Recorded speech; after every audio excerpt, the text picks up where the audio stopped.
ada syarat-syaratnya. Ada waktu-waktu yang peluang mustajabnya besar. Nah, kita masuk pada materi adab-adab berdoa. Saya kutipkan dari kitab ringkasan Al-Mustadhraf fi kulli fannin mustadhraf. Di sini ada beberapa poin disebutkan.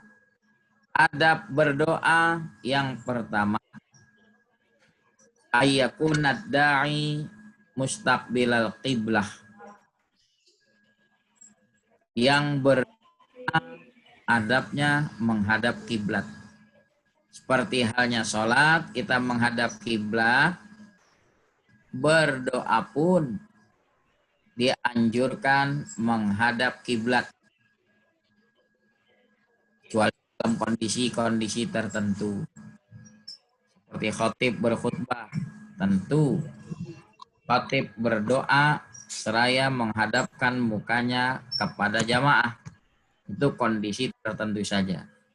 Adapun adab secara umum dianjurkan menghadap kiblat. Yang kedua, ayyarfa'a yadaihi. Yang berdoa itu mengangkatkan kedua belah tangannya.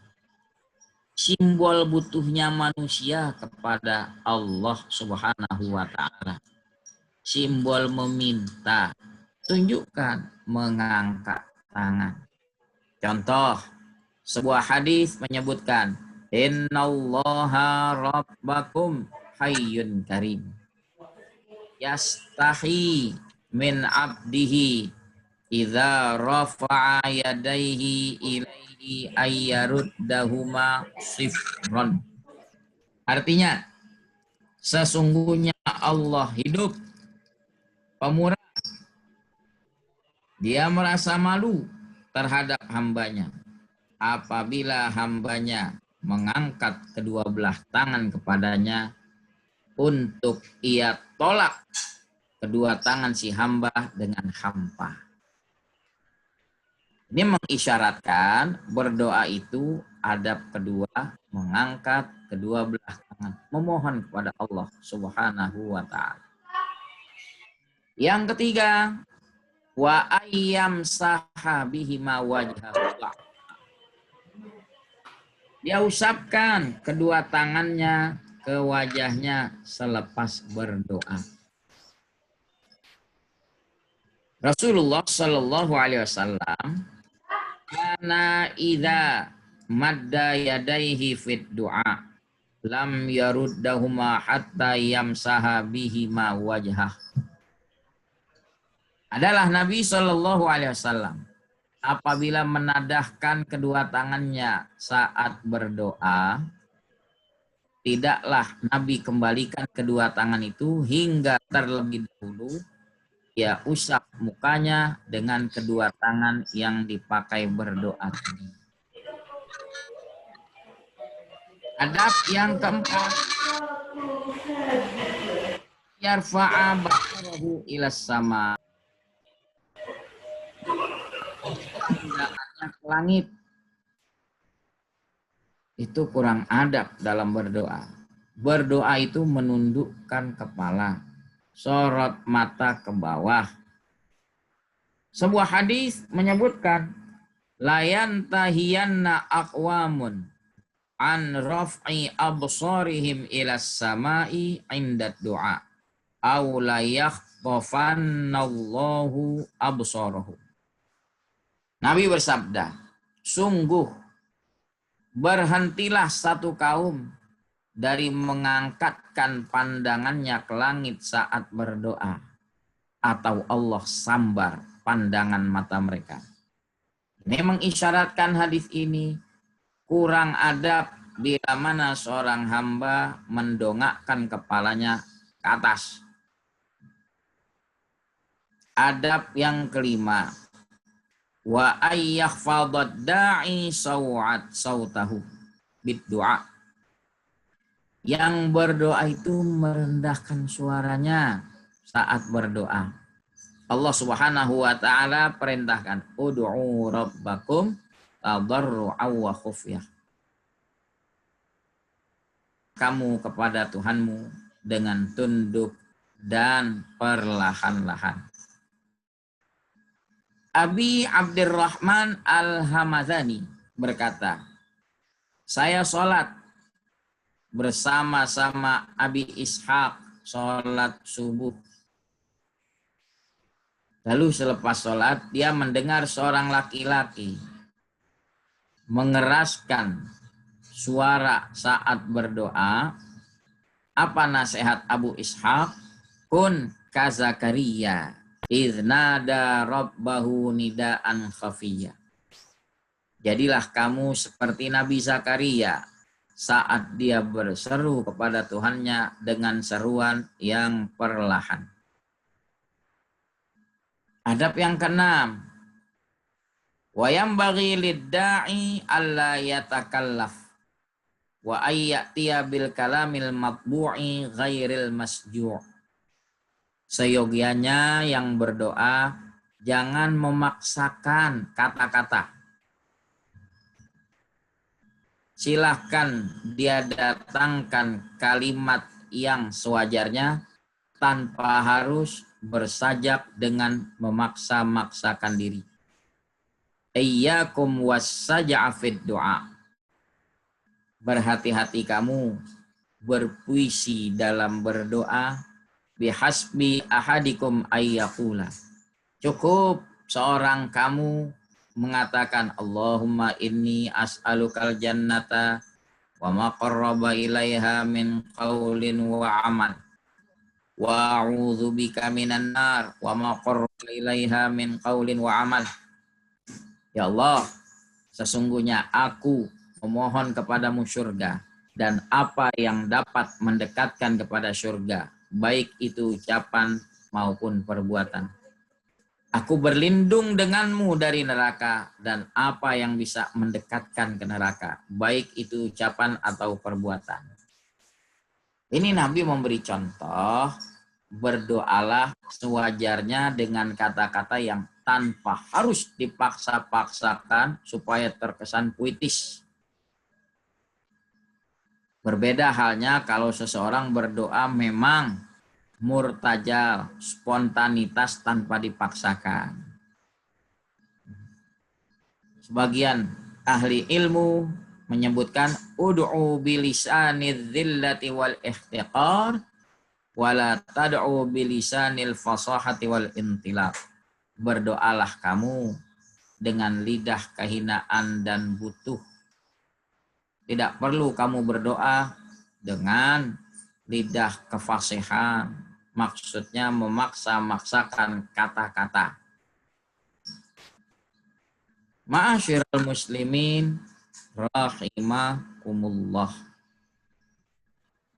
Tadi disebutkan ada 6 adab. Adapun syarat dalam berdoa itu sendiri ada disinggung juga untuk bisa mustajab. Ada 3 poin. Syaratul da'i, syaratul mad'uwi bih, dan syaratul doa. Syarat yang berdoanya. Di sini ada 4 hal.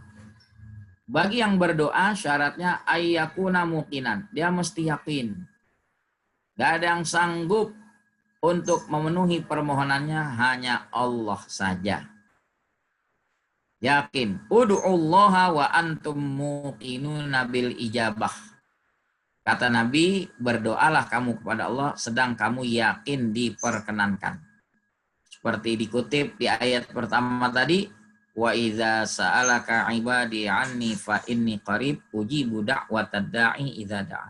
Aku memperkenankan doa orang yang berdoa apabila dia berdoa kepada aku. Selama hamba berdoa kepada Allah, Allah perkenankan. Syarat kedua, wa ayyakuna du'auhu biniyatin wa huduri qalbin. Doanya tentu dengan niat dan hadir hati. Saat mohon pada Allah, mulutnya melafazkan permohonan, hatinya hadir. Tidak keluyuran, jangan sampai tidak khusyuk hatinya. Entah mulut apa yang dia ungkapkan, tapi hati tidak konsentrasi. Tidak demikian. Syarat yang berdoa, hatinya hadir. Allah tidak mengabulkan permohonan min qalbin ghafilin lahin, dari hati seorang yang lalai lagi lengah. Yang ketiga, syarat yang berdoa ayyakuna mutajanniban di aklil haram. Tentu yang bersangkutan menghindari mengkonsumsi yang haram. Ini termasuk penghalang mustajabnya doa. Bagaimana mau dikabulkan? Yang dia makan sesuatu yang haram. Jadi hindari dulu perkara yang haram.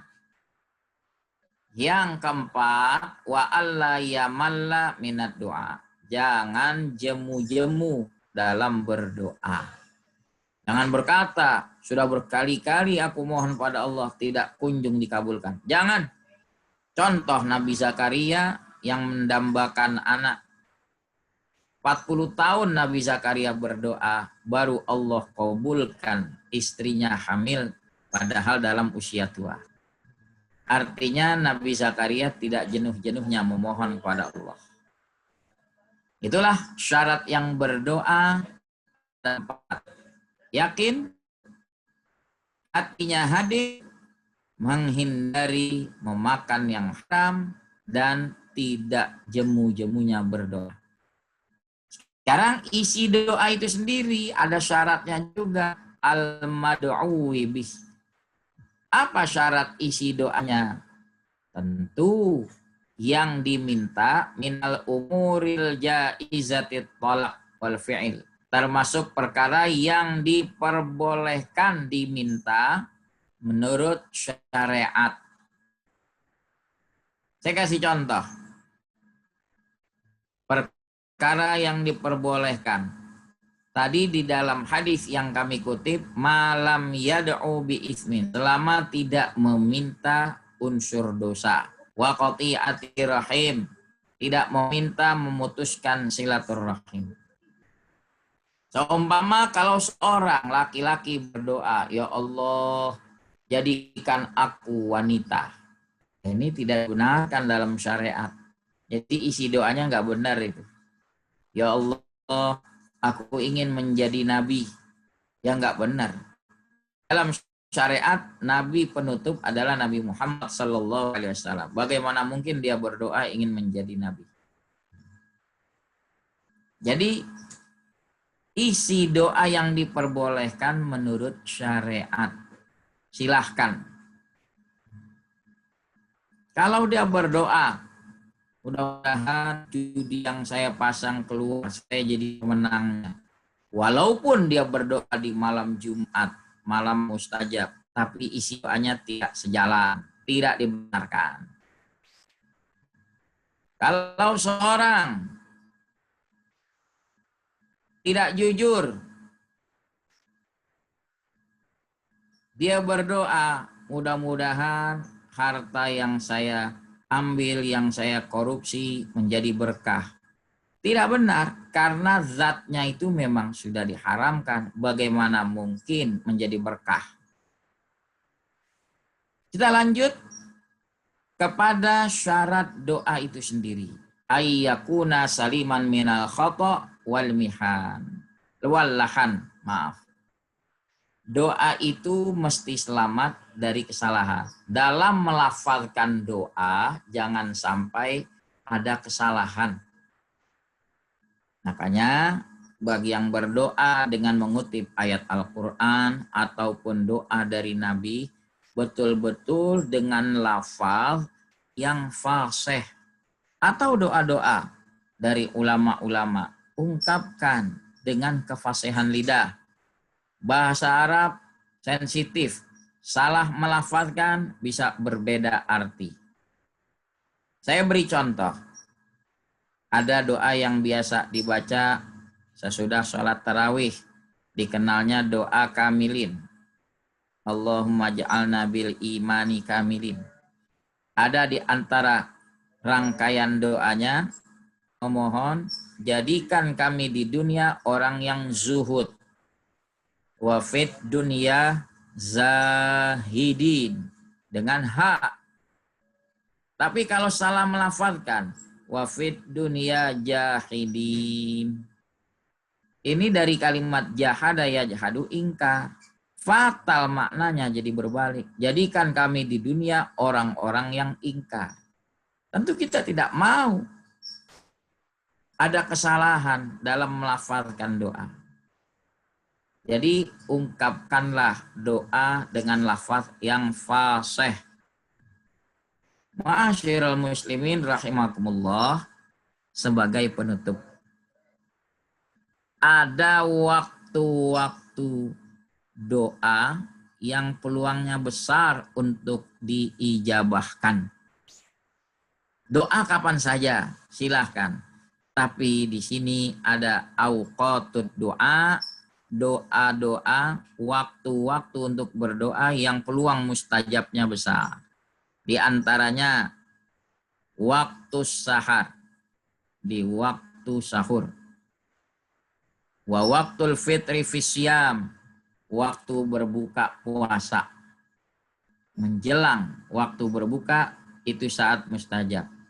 Ada lagi bainal adzan wal iqamah, antara azan dan qomat, itu juga waktu yang mustajab. Hadis menyebutkan, ma bainal adzanaini du'aun la yurad, antara dua azan, yang dimaksud antara azan dan iqamat, doa tidak tertolak. Di antaranya lagi, inda jalsatil khatib bainal khutbataini fil jum'ah, ketika khatib duduk antara dua khutbah saat Jumat. Wa inda nuzulil ghaiz, saat turun hujan. Wa fi thuluthil akhir minal lail, di sepertiga malam terakhir di malam hari. Karena hadis menyebutkan inna fil laili sa'atan la yuwafiquha 'abdun muslimun yas'alullaha syai'an illa a'tah. Sesungguhnya di malam hari ada satu waktu, tidaklah bersesuaian waktu itu oleh hamba yang muslim. Dia tengah memohon kepada Allah Ta'ala akan sesuatu, melainkan Allah berikan permohonannya. Waktu itu dirahasiakan di setiap malam. Begitu juga wa fi halatis sujud, di kelas sujud. Di dalam sholat disebutkan aqrabu ma yakunul abdu mir rabbih wa huwa sajidun fa aktsirud du'a. Hubungan terlebih dekat seorang hamba dengan Tuhannya saat dia lagi sujud. Perbanyaklah berdoa. Timbul pertanyaan, bolehkah mengungkapkan doa di dalam sujud?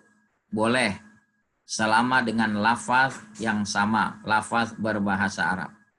Kalau dia tidak bisa mengungkapkan lafaz berbahasa Arab di dalam sujud, di dalam sholat, boleh dia berdoa cukup di dalam hati saja, supaya tidak membatalkan sholatnya.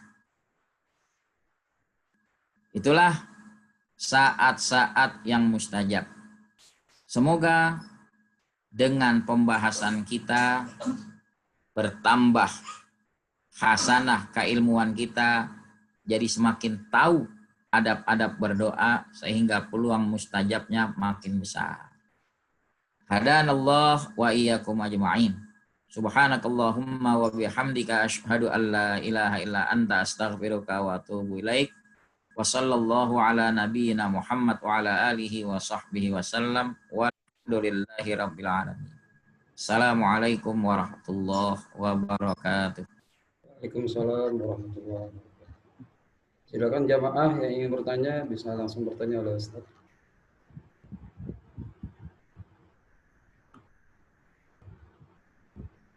Mungkin ada jamaah yang doanya tertunda atau gimana gitu saja. Kira-kira kalau doanya tertunda itu kenapa saja? Apa ada halangan atau apa yang membuat doa kita itu tertunda, Ustaz? Tadi saya kutipkan bagian mukanya itu hadis, ada lanjutannya. Jadi tidaklah seorang muslim berdoa selama tidak mengandung dosa dan memutuskan silaturahim, melainkan Allah berikan salah satu dari tiga. Nah, jawabannya tadi salah satunya sudah antum sebutkan. Di sini di dalam hadis dibilang, imma ayyu ajjilalahu da'watah. Ada kalanya disegerakan doanya, permohonannya disegerakan di dunia. Ada kalanya imma ayyad dakhirolahu sawabaha.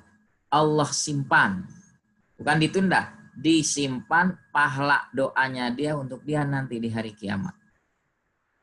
Jadi jangan berburuk sangka. Sudah berapa kali kami berdoa tidak kunjung dikabulkan. Boleh jadi dikabulkannya dalam bentuk disimpankan pahala doa itu untuk kita di yaumil qiyamah. Yang ketiga, ada kalanya digugurkan dosa kita. Boleh jadi Allah melihat seorang hamba dosanya terlalu banyak, permohonannya dikabulkan dalam bentuk digugurkan dulu dosanya. Itu lebih hebat, digugurkan dosa jadi bersih. Mungkin itu jawaban saya. Ya. Digugurkan itu seperti sakit gitu, Ustaz. Bisa dalam bentuk sakit, dilebur dosanya. Karena dalam hadis riwayat Imam Hakim, wasobul mu'min kafaratun li khotoyahu. Sakitnya orang beriman jadi penggugur dosa-dosanya. Kalau dihina itu termasuk, Ustaz? Termasuk Kalau apa? Dihina oleh orang lain atau apa? Itu bagian daripada ujian. Ya, gugur. Salah satu bentuk digugurkan dosanya dia. Baik. Baik, jamaah, ada yang ingin bertanya? Silakan.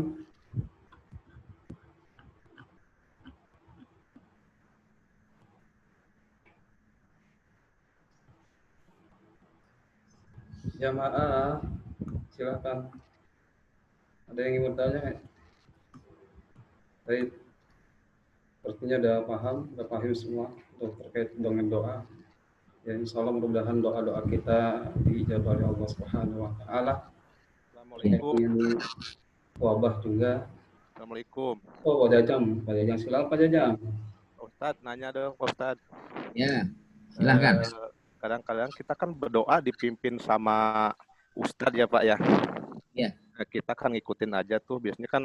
Nah itu salah satu kan tadi disebutkan bahwa harus diucapkan dengan suara yang lemah lembut atau misalnya mungkin lebih tidak teriak-teriak gitu ya. Nah kadang-kadang kan ada juga yang dengan nada yang tinggi, ada juga kalau dipimpin ya itu Ustadz. Terus kemudian juga kita sebagai makmum atau umat yang ngikutin doa tuh kadang nggak ngerti juga tuh Ustadz sebenarnya yang diucapkan apa gitu. Nah itu gimana ya ke kitanya ya, ke si makmumnya lah gitu Pak Ustadz. Makasih Pak Ustadz.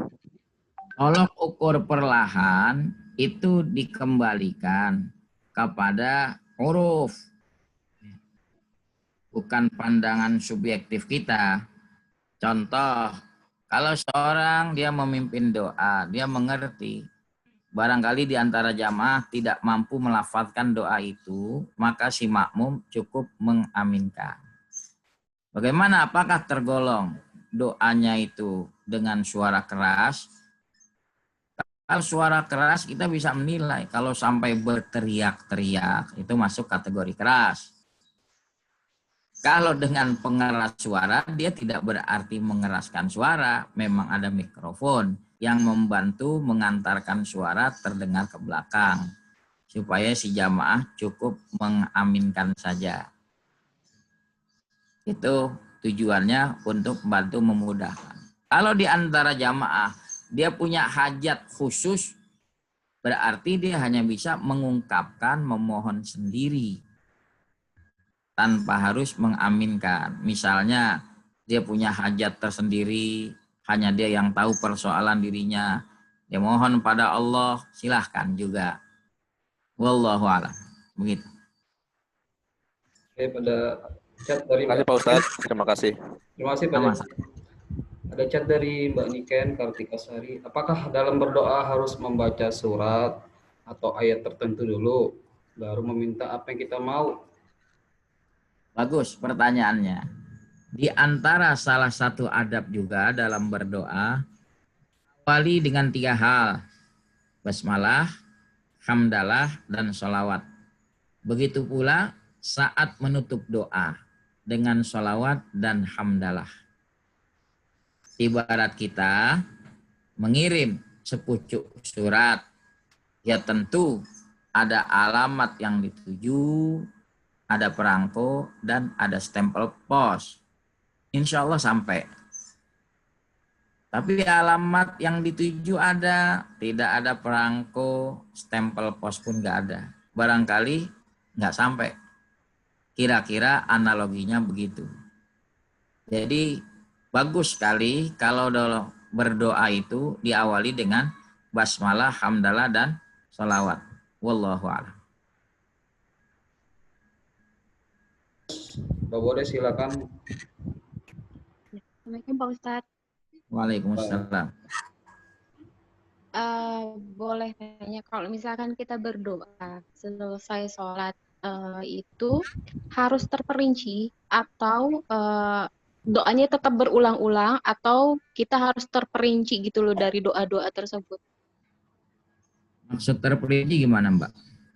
Jadi terperinci itu misalkan kita minta A, tapi A itu harus terperinci, misalkan aku minta detail rumah gitu kan, harus ada ini, harus ada ini, harus ada ini, harus ada ini.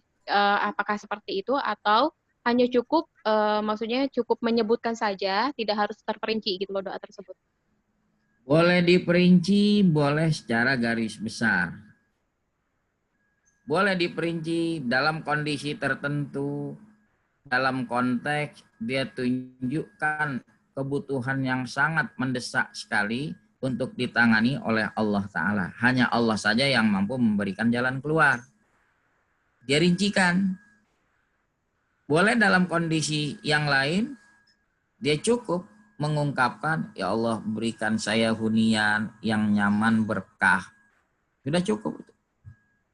Begitu Mbak. Terima kasih Ustaz. Sama-sama. Ada lagi jamaah?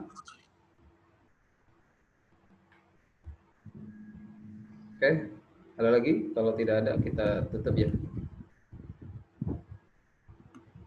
Baik Ustaz, mungkin kita doa penutup Ustaz. Bismillahirrahmanirrahim. Alhamdulillahirabbil alamin. Allahumma shalli ala nabiyyina Muhammad wa ala alihi wa sahbihi ajma'in.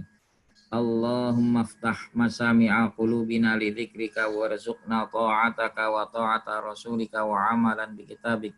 Rabbana atina fid dunya hasanah wa fil akhirati hasanah wa qina adzabannar. Wa sallallahu ala nabiyyina Muhammad wa ala alihi wa sahbihi wasallam walhamdulillahirabbil alamin. Alhamdulillahirabbil alamin. Allah wabarakatuh. Waalaikumsalam. Alhamdulillah kita sudah sama-sama kita dengarkan kajian dulu. Mudah-mudahan insyaallah kajiannya bermanfaat untuk kita semua dan doa kita dikabulkan Allah Subhanahu wa taala. Kita tutup pertemuan kita ini dengan pembacaan alhamdulillah dan doa kafaratul majelis. Alhamdulillahirabbil alamin. Subhanakallahumma wa bihamdika asyhadu an la ilaha illa anta astaghfiruka wa atubu ilaik. Terima kasih Pak Ustadz. Sama-sama. Bulan mendatang pertemuannya. Terima kasih para jamaah yang sudah hadir ya. Terima kasih semuanya. Assalamualaikum warahmatullahi wabarakatuh. Waalaikumsalam. Waalaikumsalam warahmatullahi wabarakatuh.